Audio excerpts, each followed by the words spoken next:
Assalamualaikum warahmatullahi wabarakatuh. Teman-teman ya, kita bertemu lagi. Alhamdulillah masih diberikan kesempatan panjang umur ya. Nikmat iman Islam ya sahabat Kemoy dan muslimin wal muslimat dimanapun kalian berada, yang pastinya di atas bumi Allah ya teman-teman. Sebelum kita memulai pembahasan selanjutnya, seperti biasa mari kita berdoa ya.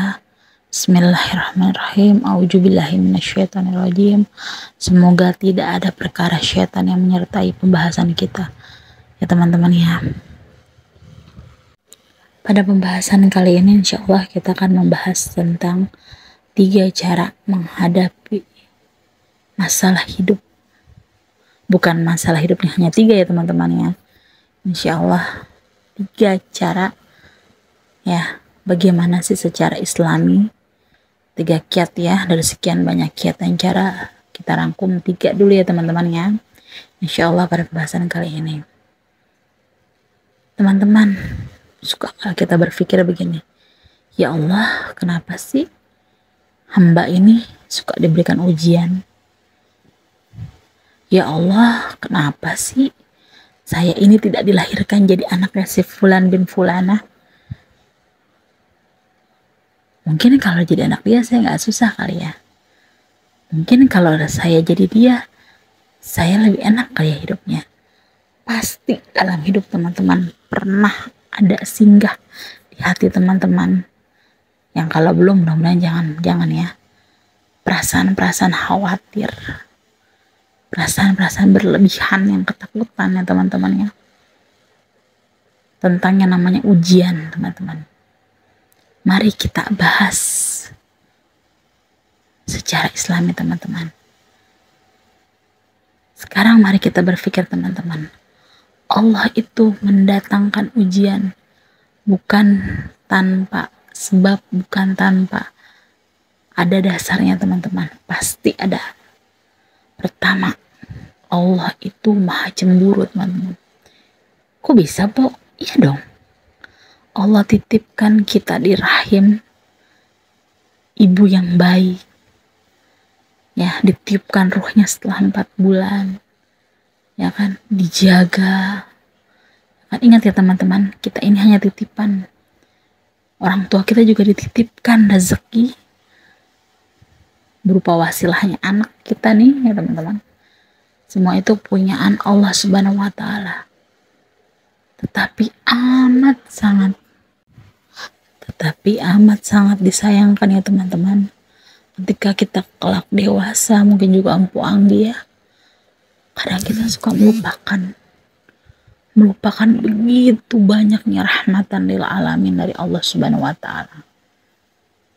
Pasti kadang kita suka nggak sadar panggilan azan telah tiba teman-teman. Kita masih sibuk nih ampu anggi ya, terutama ya, masih sibuk uprek kalau orang Betawi bilang, repot sama urusan dunia, padahal sudah dipanggil-panggil dengan jelas ya untuk melaksanakan perintah sholat. Wahai sahabat Kemoy yang puangi, saudara-saudari muslimah dan musliminku dimanapun kalian berada, ibadah sholat itu yang pertama kali dihisap oleh Allah Subhanahu wa Ta'ala ya. Baik sholatnya, baik pula amalan semuanya teman-teman. Buruk sholatnya, na'udzubillah min dzalik, buruk juga perkara yang lain-lainnya. Kalau kita tidak sholat, rugikah Allah Subhanahu wa Ta'ala? Tidak teman-teman. Karena Allah qiyamuhu binafsihi, Allah itu maha yang bisa berdiri sendiri tanpa bantuan siapapun. Apalagi kita hambanya yang tiada apa-apanya dibanding Allah. Ibadah itu refleksi hati dan jiwa untuk kita mengagungkan Allah Subhanahu wa Ta'ala sebagai mencipta, dan bukti bersyukurnya kita telah dihadirkan oleh Allah sebagai hambanya. Teman-teman, sahabat Kemoy, kalau ujian itu terselip di hati kita, contoh kita jalan jatuh sandung, astagfirullahaladzim, Suka tidak suka, mau tidak mau, secara otomatis kita mengagungkan nama Allah. Benar ya teman-teman? Tapi jangan salah teman-teman, ada ujian yang amat sangat membuat manusia lalai, bahkan lupa dan melupakan kodrati sebagai hambanya Allah Subhanahu wa Ta'ala. Ujian apa teman-teman? Ujian kesenangan.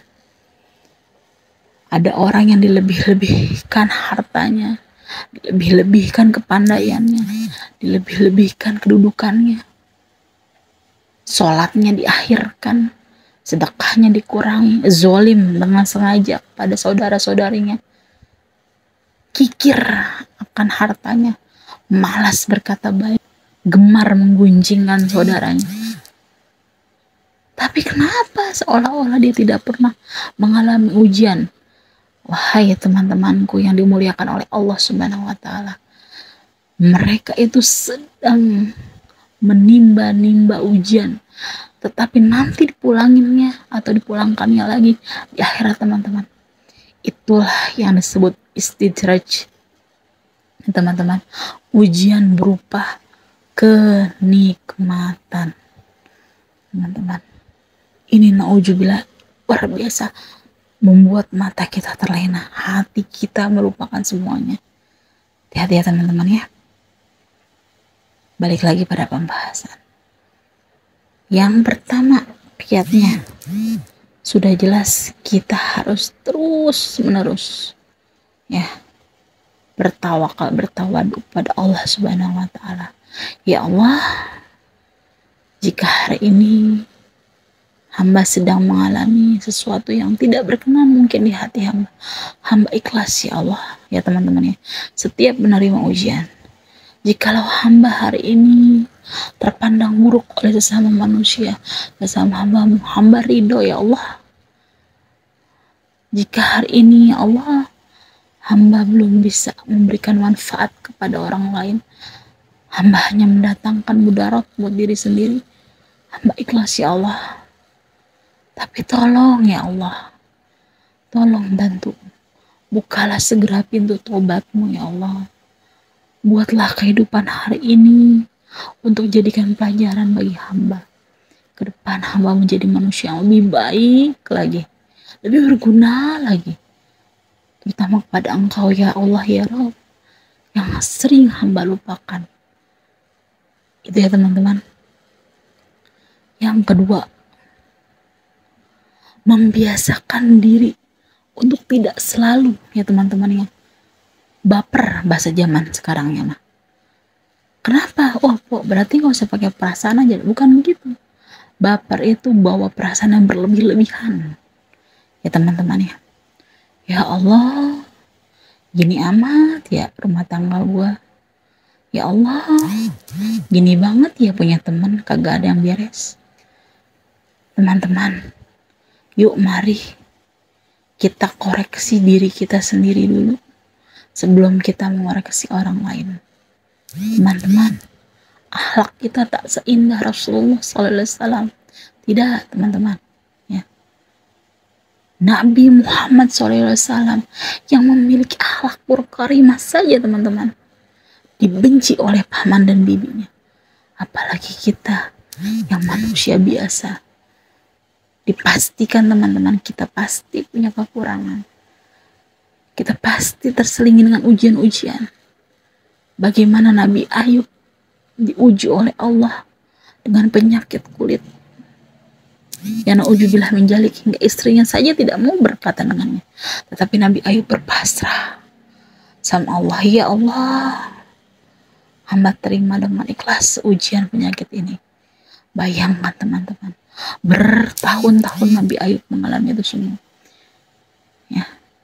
Diuji pula dengan kemiskinan, Nabi Ayub tak gentar teman-teman. Bagaimana dengan kita, hambanya akhir zaman teman-teman, apalagi puang gini, yang kadang maaf nih dikasih ujian sedikit aja jadi lupa, jadi malas sholat, ogah-ogahan rasanya di dunia ini puang doang yang paling gak beruntung. Padahal rahmat Allah masih luas. Kelilipan nih mata kita gara-gara kita kurang bersyukur sama Allah Subhanahu wa Ta'ala. Yang kita lihat susahnya kita doang, Kita nggak pernah minta nafas ya teman-teman ya. Ingat zaman pandemi corona, satu tabung oksigen yang bisa nyalang 3 jam napas aja itu bisa 200.000. Berapa banyak hutang kita sama Allah Subhanahu wa Ta'ala? Apakah pernah Allah menghitung atau menagih janji hutang kita? Tidak pernah teman-teman. Allah gratiskan. Itu hanya soal persekecil nafas teman-teman. Nafas saja. Allahu Akbar ya teman-teman ya. Jadi mulai detik ini bilang ke diri sendiri, wahai diri ini, saya ingin lebih baik lagi di mata Allah Subhanahu wa Ta'ala. Sembari berjalan bergandengan tangan, perbaiki juga hubungan dengan sesama manusia. Insya Allah teman-teman, karena Allah yang maha mengetahui semua isi hati manusia. Tidak ada taubatan yang tidak diterima oleh Allah Subhanahu wa Ta'ala. Insya Allah diterima, insya Allah dibukakan. Siapapun kita, betapa maha baiknya Allah Subhanahu wa Ta'ala. Seberapa besar kesalahan kita, seberapa nistanya kita di hadapan Allah Subhanahu wa Ta'ala. Setelah kita minta tobat, kita minta maaf, Allah bukakan dengan seindah-indahnya teman-teman. Masya Allah ya teman-teman. Yang terakhir dan ketiga, ya, ujian itu datang ya sebagai bentuk upaya meningkatkan kualitas keimanan kita terhadap Allah Subhanahu wa Ta'ala. Dan kita pastikan juga teman-teman ya, kita tanya juga nih ya sama orang-orang dekat kita. Kita colek-colek juga adik kita, ya kan, suami kita, istri kita, teman-teman kita. Barangkali ada yang nggak senang sama perbuatan kita, terlalu tersakiti sama perkataan kita. Kita minta maaf dah dulu, sambil kita minta maaf oleh Allah Subhanahu wa Ta'ala. Ya teman-teman ya, ingat ya, wal asri, demi masa, sesungguhnya manusia itu kerugian. Rugi ya, kita udah rugi teman-teman. Hidup di akhir zaman aja udah rugi, karena ada surah Yasin jelas. Siapa orang yang bisa masuk ke surga? Buka surat Yasin teman-teman, mari kita belajar Al-Quran ya, yang benar-benar kalamullah, kalamnya Allah ya. Di surah Yasin jelas, orang yang masuk surga itu orang-orang terdahulu, baru orang-orang yang kemudian. Orang-orang terdahulu siapa? Jelas, sahabat Nabi, para syuhada ya, orang-orang yang benar-benar berjihad di jalan Allah. Dan orang-orang kemudian siapa? Ya kita ini yang hidup di akhir zaman, yang sudah ditinggalkan oleh Rasulullah SAW. Bayangkan teman-teman, kalau bukan dengan kekuatan hati, dengan kemantapan iman Islam, bahwa kita yakin, seyakin-yakinnya bahwa Allah itu selalu, kita yakin seyakin-yakinnya tidak ada ujian yang lebih besar daripada karunia Allah. Kita yakin seyakin-yakinnya bahwa hanya Allah lah yang kita butuh, hanya Allah lah yang kita perlu, dan pertolongan Allah itu nyata. Insya Allah teman-teman, tanamkan di hati kita masing-masing teman-teman ya. Ini udah di akhir zaman teman-teman, kita sudah berjauhan oleh Rasulullah teman-teman. Mari yuk kita kurang-kurangin teman-teman dosa-dosa kita, kita perkecil kehilapan kita. Semoga nanti ke depan teman-teman kita bisa mewariskan kebaikan ya, kita bisa mewariskan kebaikan kepada generasi kita, agama Islam yang karimah ini teman-teman, dan menjadi tabungan di akhirat kita ya, di akhirat kelak teman-teman, tujuan perhentian kita ya Allah teman-teman ya. Akhirnya teman-teman sudah sampai di penghujung video ini teman-teman ya. Selalu saya ulang-ulang tanpa pernah bosan, jika ada kebaikan yang teman-teman ya, yang teman-teman ambil, teman-teman cermati, ini semua adalah milik Allah Subhanahu wa Ta'ala. Tetapi jika ada kekurangan, walaupun sekecil bizarah, itu adalah punya Empu Anggi. Maka dari itu teman-teman, sebelum dan sesudahnya, saya meminta maaf ya teman-teman ya. Silahkan share video ini ke semua sosial media yang kalian punya. Silahkan kalian like kalau suka, komen dan subscribe. Jika ada kata-kata yang salah atau kurang berkenan, komen aja teman-teman ya. Saya terima dengan lapang dada insya Allah ya teman-teman. Karena batasan saya hanya si fakir ilmu ya teman-teman, yang sedang berjuang berjihad di jalan Allah Subhanahu wa Ta'ala. Ya. Oke teman-teman ya. Semoga semua yang menonton atau semua makhluk Allah di muka bumi ini sehat semua ya teman-teman ya. Akhir kata, Assalamualaikum warahmatullahi wabarakatuh.